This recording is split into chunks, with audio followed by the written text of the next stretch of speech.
في شرق جزيرة نوبلر كان في زمان ملاهي فيها ديناصورات حقيقية واسمها جوراسيك وارلد، لكن بعد حادثة مات فيها مخلوقات وبشر كتير المكان اتقفل واتساب مهجور. بعد 6 شهور من اللي حصل اتبعت 2 مرتزقة للجزيرة في غواصة تحت المية علشان يجيبوا شوية عظام ديناصورات. لما لقوا هيكل عظمي قطعوا ضلعه وبعتوه لفوق بعوامة. المرتزقة كانوا بيستعدوا يرجعوا لكن ظهر وراهم مخلوق مرعب. فوق طيارة هليكوبتر اتبعتت علشان تلم العوامة. موظف الاتصالات كان قلقان علشان فقد الإشارة بتاعت المرتزقة. الطيارين شافوا حاجة بتتحرك في الغابة وجريوا علشان ينقذوا الموظف، بس هو ما سمعش تحذيرات زمايله بسبب المطر، ولما لف اتصدم لما شاف تيركس بيزقر في وشه. جري ووقع التابلت بتاعه والديناصور دوس عليه. الطيارة لمت له سلم والراجل نط ومسكه في آخر لحظة وهرب من الهجوم. التيركس عض طرف السلم وبدأ يشده، فالفريق فكر يقطعوه علشان يهربوا، لكن السلم اتقطع لوحده والطيارة طارت بعيد. بس فجأة الأموساسور طلع من المية وبلع الراجل كله في ثانية. جوه الطيارة الفريق بعت رسالة للمدير بتاعهم علشان يقولوا له إنهم حصلوا على عينة DNA. بعد 3 سنين من الحادثة لسه في جدال عن الجزيرة علشان في بركان صحي فيها من قريب، ولو انفجر الديناصورات اللي فضلت على الأرض هتموت. جمعيات كتير من النشطاء شايفين إن الديناصورات لازم تتنقذ، لكن في ناس تانية شايفة إنهم لازم يسيبوهم يموتوا. المديرة القديمة للملاهي كلير أسست مجموعة اسمها حماية الديناصورات وهدفها تنقذهم وتحافظ عليهم. ولما الحكومة رفضت تمول عملية الإنقاذ كلير جالها تليفون مهم، وبعدها راحت تقابل بنجامين، راجل غني قرر يمول المهمة دي علشان ينقل الديناصورات لجزيرة تانية آمنة بعيد عن تدخل البشر. مساعده إيلاي شرح تفاصيل الخطة واللي كانت معتمدة على أجهزة التتبع المزروعة في الديناصورات، وقال كمان إن بلو الفيلوسيرابتور ذكية جدا ولازم مدربها هو اللي ينقذها. على طول كلير راحت تشوف أوين المدرب اللي كان شغال في الملاهي. قعدوا على بار وكلير حاولت تقنعه ينضم للمهمة، بس أوين قال إن الخطة مجنونة ورفض. بالليل أوين قعد يتفرج على فيديوهات قديمة لبلو وهي صغيرة وغير رأيه. الصبح فجأة كلير في الطيارة وقابل زملائهم في الفريق، زيا الطبيعة البيطرية وفرانكلين خبير الكمبيوتر. وفي الوقت ده بنجامين كان بيكلم حفيدته مايسي وقال لها إنها شبه أمها، ولما سألته يعني أنا كمان بشبهها الخدامة وشها اتغير، بس بنجامين طمنها وقال لها إن أمها كانت هتحاول تنقذ الديناصورات هي كمان. ولما الطيارة نزلت في الجزيرة المجموعة اتفاجأت إن في معسكر جاهز واستقبلهم كين صياد تروفيز مسؤول عن المهمة. البركان كان بيطلع دخان اسود ولازم يتحركوا بسرعة. ركبوا شاحنات المرتزقة ودخلوا من بوابة المناهي علشان يوصلوا لقلب الجزيرة. قدام محل قديم كان في حاجة بتتحرك في الشباك وسمعوا أصوات غريبة، وفجأة زيا نزلت من العربية علشان تتفرج على براكيوسارس جميل وهو ماشي. وبعد كده راحوا للبرج اللي عليه جهاز البث وفرانكلين فتح القفل علشان يدخلوا. كلير استخدمت بصمتها علشان تشغل الكمبيوتر وفرانكلين فعل النظام علشان يقدروا يلاقوا الديناصورات عن طريق الشريحة اللي جواهم. المرتزقة كانوا فعلا مسكوا شوية ديناصورات فظهروا كلهم في مكان واحد على السفينة، وبسرعة لقوا بلو على الخريطة، فأوين راح معاهم يدوروا عليها ومعاه زيا، وكلير وفرانكلين فضلوا على الكمبيوتر يرشدوه. ولأن بلو بتعرف صوت أوين خلى العربية تقف ونزل يكمل لوحده. تتبع أثار الأقدام ولقى عربية مقلوبة وطلع منها ديناصور صغير. وراها على طول ظهرت بلو وأوين بدأ يكلمها بهدوء ويديها أكل، بس هي ما خدتوش. استخدم الصفارة وكلام مطمئن وقدر يهديها، بس وهو هيقرب منها المرتزقة ضربوها بمهدئات. بلو اتجننت وهجمت على واحد منهم وجرحته جامد. الراجل ضربها بطلقات حقيقية رغم أوامر كين، فبلو وقعت على الأرض. أوين اتعصب وهاجم كين اللي ضربه بمهدئ أمه كمان. زيا جريت على أوين ومسكت سلاح المرتزقة وهددتهم وقالت لهم من غيرها بلو هتموت قبل ما توصل للمعسكر، فاضطروا ينزلوا سلاحهم. فجأة البركان بدأ يثور وبرج البث اتشق.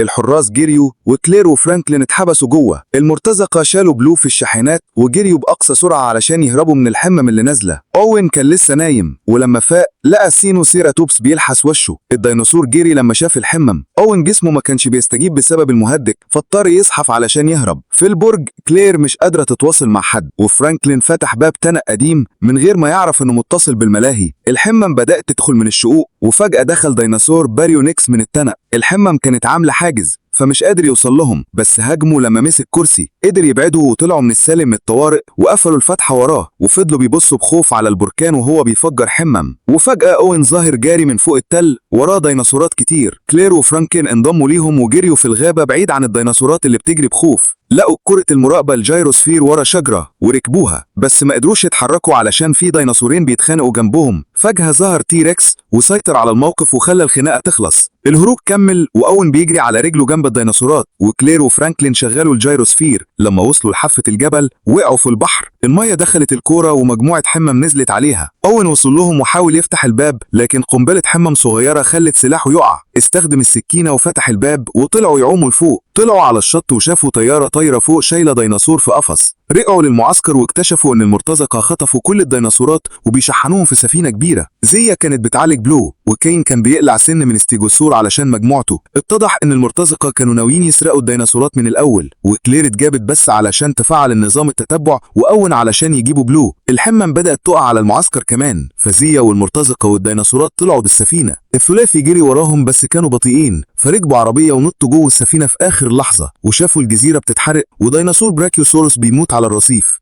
في القصر إيلاي كان بيقابل جونار، مزيد هيقوم ببيع الديناصورات في مزاد سري. إيلاي خد جونار لمعمل سري ووراله انهم بيطوروا ديناصور جديد اسمه اندورابتر، معمول مخصوص للاستخدام العسكري. لكن اللي حصل اتسجل بالصدفة، لان مايزي سمعت المحادثة وبريت علشان تحذر جدها، بس بنجامين افتكر انها سمعت غلط. على السفينة اوين وكلير وفرانكلين اتسللوا علشان يوصلوا لزيا، اللي قالت لهم ان بلو لازم تعمل نقل دم وما ينفعش غير تيراكس يديها الدم. كلير واوين دخلوا الحاوية اللي فيها تيراكس وهو نايم، وبدأوا ياخدوا منه عينة دم. لكن واحد من المرتزقة لاحظ الباب مفتوح وقفلوا عليهم. تيراكس صحى وبدأ يهيج. كلير قدرت تطلع من فتحة فوق وفتحت الباب من بره علشان اوين يهرب. رجعوا العينة لزيا وبدأت العملية وشالت الرصاصة من بلو. في الوقت ده مايزي دخلت المعمل السري لأنها كانت شايفة إيلاي بيكتب الباسورد، وشافت فيديو قديم لأوين وهو بيدرب بلو هي صغيرة، وفضلت تقلد حركتها. وفجأة إيلاي دخل المعمل مع دكتور هنري اللي كان قلقان على حالة بلو بسبب المرتزقة، لأن الدي ان ايه بتاعها هتستخدم في صناعة الاندورابتر، وهي الوحيدة اللي ممكن تتحكم فيه. مايزي استخبت بس دخلت منطقة ممنوعة، والديناصور حاول يلمسها من ورا القضبان. مايزي صرخت، فإيلار عرف مكانها وخدها وسجنها في أوضة. بعد كده بنجامين واجه إيلاي بالحقيقة وهدده إنه هيبلغ الشرطة، فإيلاي قتله. لما السفينة وصلت كاليفورنيا المجموعة حاولت تخرج.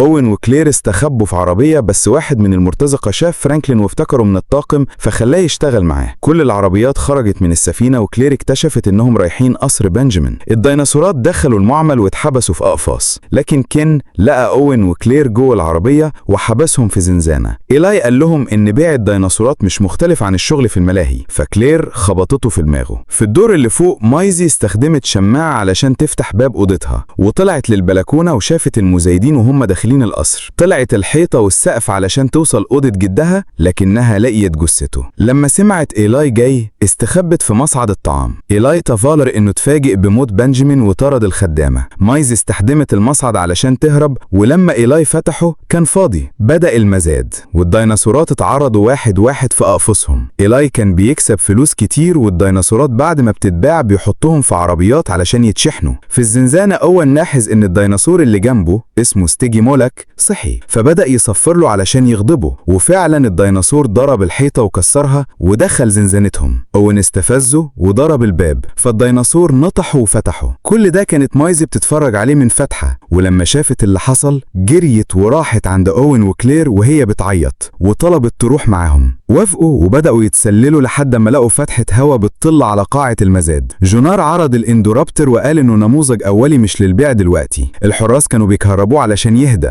وجونار شرح التعديلات اللي عملها دكتور هنري علشان يخلوه اقوى من الانسان في الحروب، وقال ان بمجرد توجيه ليزر على الهدف الديناصور بيهجم عليه مباشرة. الناس بدأت تزايد وجونار حاول يمنعهم، لكن إيلاي كان مبسوط بالفلوس وقال له بيعه. هنري حاول يوقفه بس إيلاي اتجاهله. أوين كان متضايق وراح يدور على صندوق الكهرباء. في نفس اللحظة ستيجي مالك دخل المصعد، وأوين بعت المصعد لقاعة المزاد، ولما وصل الديناصور قلب الدنيا وبدأ ينطح كل الناس. واحد من الحراس حاول يضرب بالنار، لكن أوين طلع وبدأ يضربهم. إيلاي أمر برجوع الاندورابتر للمعمل، وأوين شق طريقه وسط الحراس ووقف الرافعة. ستيجي مالك خرج من القصر وجري ورا الناس اللي بتهرب. كين دخل القاعة وشاف الاندورابتر في القفص، ضربه بمهدئ، ولما وقع دخل يحاول يقلع له سنة، بس أداة القلع مش كانت قوية كفاية. الديناصور فاق فجأة وقطع دراعه وبعدها أكله. جونار شاف ده من مكانه وجري للمصعد، وكان فيه 3 أشخاص مستخبين. زق واحدة منهم علشان يدخل وسرحت، فالاندورابتر سمعها، ضرب باب المصعد وفعلا فتحه تاني وأكل كل اللي فيه. في الممر اوين اتجمع تاني مع كلير ومايزي، لكنهم اتفاجئوا بوجود حارسين وإيلاي اللي واقف قدامهم وبيقول لهم يسلموا مايزي. ولما رفضوا، اوين كشف الحقيقة وقال ان مايزي مش حفيدة بنجامين زي ما الناس فاكرة. الحقيقة ان بنت بنجامين ماتت من زمان في حادثة وما كانش عندها أطفال، وبنجامين ما قدرش يستحمل الفقر، فقرر يستعمل تكنولوجيا استنساخ الديناصورات علشان يستنسخ بنته ويخلق مايزي. الكلام اتقطع فجأة لما الاندورابتور ظهر وقتل الحارسين والباقيين جريوا. في المعمل دكتور هنري كان بيغمر الفريق يجمع العينات والتجارب علشان يهربوا. طلب من زيا وهي مربوطة انها تديله عينة من دم بلو، لكن فجأة فرانكلين ضربه من ورا بالمهدأ. فرانكلين فك زيا وحاولوا يهربوا، بس ظهر قدامهم مرتزقة، فزيا فتحت قفص بلو اللي خرجت وهجمتهم وقتلتهم. وسط المعركة ضرب النار فجر أنابيب غاز الهيدروجين، لكن زيا وفرانكلين وبلو قدروا يهربوا قبل ما يحصل انفجار كبير. وفي نفس الوقت اوين وكلير ومايزي وصلوا لأوضة فيها مجسمات لهياكل الديناصورات، واستخبوا لما شافوا الاندورابتور بياكل واحد من الحراس، لكنهم وقفوا جنب راديو، ولما اشتغل فجأة كشف مكانهم. الديناصور جري وراهم وبدأ يتني الدرابزين علشان يوصلهم، فاوين استعمل قضيب حديد ومنعه، والديناصور وقع. ولما قدر يوصل للدور اللي فوق كانوا هربوا من باب سري، لقوا صندوق الكهرباء واوين قفل كهرباء القصر كله. في الوقت ده فرانكلين وزيا اكتشفوا ان في تسريب غاز سيانيد حوالين المعمل، ولو انتشر للمنطقة المعفولة هيموت كل الديناصورات، لكن المراوح مش شغالة علشان الكهرباء مقطوعة. فرانكلين استخدم كمبيوتر علشان يعيد تشغيل النظام والنور رجع، لكن في نفس اللحظة الاندورابتور شافهم وكسر الازاز وهجم، والواجهة وقعت عليه بس لسه ما ماتش. مايزي جريت واوين وكلير حاولوا يساعدوها، لكن الديناصور خربش رجل كلير. سمع صراخ مايزي وبدأ يجري وراها في طرقات القصر لحد ما استخبت تاني في مصعد الطعام. كلير ما قدرتش تمشي، فبصت لأوين وبسته وطلبت منه ينقذ مايزي. مايزي استخدمت المصعد وطلعت أوضتها. الديناصور طلع فوق سطح القصر وفتح شباك أوضة مايزي بسهولة بمخالبه. دخل الأوضة وقبل ما يهجم عليها أوين دخل ومعاه سلاح وبدأ يضرب نار، لكن الرصاص ما أثرش في جسمه المحصن. والديناصور كان هيهجم، لكن بلو ظهرت فجأة وهجمته وبدأت معركة عنيفة بينهم. الديناصورات رمت بعض في كل حتة في الأوضة، وأوين ومايزي خرجوا من البلكونة وطلعوا الحيطة. الديناصور كسر شباك وسبب انهم يقعوا من فوق وبدأوا ينزلقوا على السقف. بلو رمت الاندورابتور من فوق وبدأ يجري وراهم وهم بيعدوا فوق قبة زجاجية. المطر خلى مايزي تتزحلق وأوين مسكها في اللحظة الأخيرة وكان متعلق من الحافة. في اللحظة دي كلير ظهرت ورا الاندورابتور ووجهت ليزر على أوين، فالديناصور جري عليه لكنه وزنه كسر الإزاز وكان هيقع. مسك في الحافة وحاول يطلع تاني، لكن بلو نطت عليه من فوق ورمته لتحت، فوقع على جمجمة ديناصور عملاقة واتخزق فيها ومات. وبلو وقعت فوق جسمه وبعدين جريت بعيد. بعد كده الفريق كله اتجمع تاني، وفرانكلين وراهم ان السيانيد بيهرب ولو ما تصرفوش بسرعة الديناصورات هتموت. كلير فتحت أقفاصهم لكنها ترددت تفتح باب الخروج لأنهم مش على جزيرة دلوقتي، لكن مايزي هي اللي فتحت الباب وقالت كان لازم أعمل كده علشان هم زيي أحياء. الديناصورات خرجت وقتلوا اللي فاضل من الحراس، وتيركس أكل إيلاي في ثانية وبعدين داس على عينات الدي ان ايه، يعني مش هيتعمل نسخة تانية من الاندورابتور تاني. وهم خارجين أوين أخيرا قرب من بلو ولمسها وطلب منها تيجي معاه، لكنها زقررت وبصت على القفص وبعدها جريت بعيد. بعد كام يوم كلير وأوين تبنوا مايزي، والناس بدأت تشوف ديناصورات في أماكن غريبة زي الشاطئ وحديقة الحيوان وحتى في لاس فيجاس. دلوقتي البشرية بقت مضطرة تتعلم تعيش مع الديناصورات في حياتهم اليومية.